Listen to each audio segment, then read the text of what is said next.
এই বেঈমান উকবা ইবনে আবি মুআইদ এই জঘন্য বেঈমান করছে কি ঠিকই কাবা ঘরের সামনে নবীজি তখন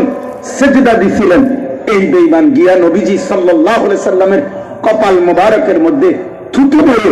এরপরে বলছে মুহাম্মদ তোর কালেমা তোরে ফেরত দিলাম। আল্লাহ তাআলা বললেন হায় নাফরমান কি করলি, আহা বন্ধু দেখো কি করলি, বন্ধু তো কি করলি, সে তো কালেমা পড়েই ফেলছিল যেভাবেই হোক, কিন্তু বন্ধু নামের এই অসৎ সঙ্গী অসৎ বন্ধু তার জাহান্নামী করে জাহান্নামী। পরবর্তীতে এই দুনো বেঈমান বদরের যুদ্ধের সময় নিহত হয়েছে মুসলমানদের হাতে। মুসলমানরা এই দুনো বেঈমানকে ছুঁয়ে একটি পরিত্যক্ত বদরের কূপে ফেলে দিছে। তো আল্লাহ তাআলা বলেন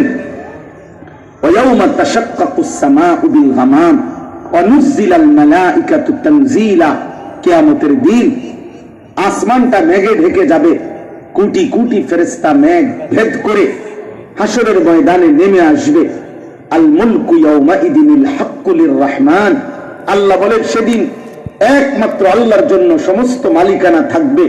ওয়া কানা ইয়াউমান আলাল কাফিরিনা আসীরা, আল্লাহ বলে আহা সেই হাসরের দিন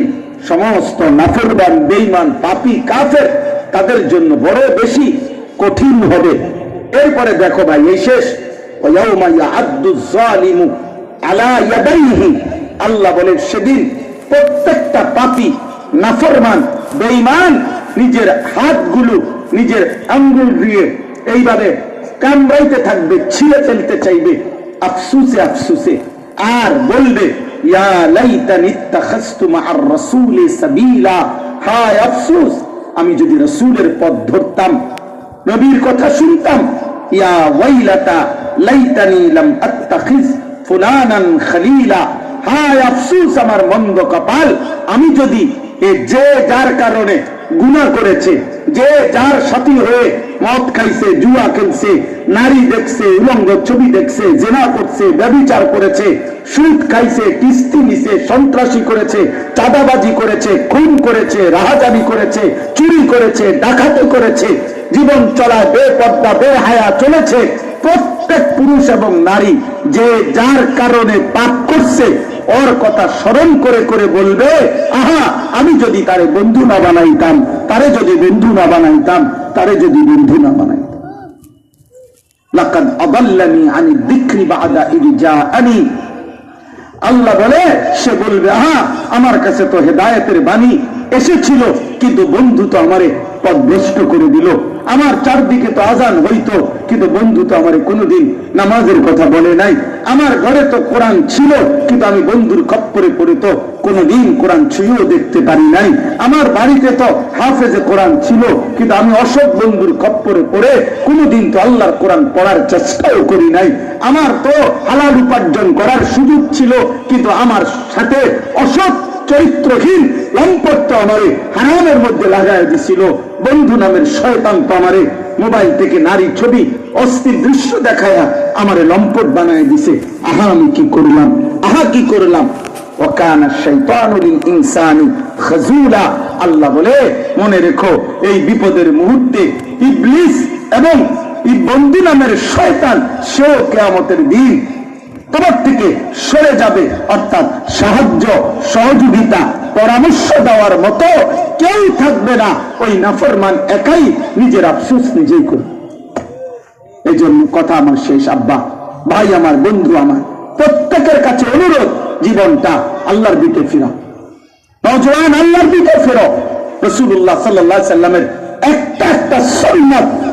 অনুসরণ করো, নবীকে বন্ধু বানাও, আল্লাহকে বন্ধু বানাও, কোরআনকে বন্ধু বানাও,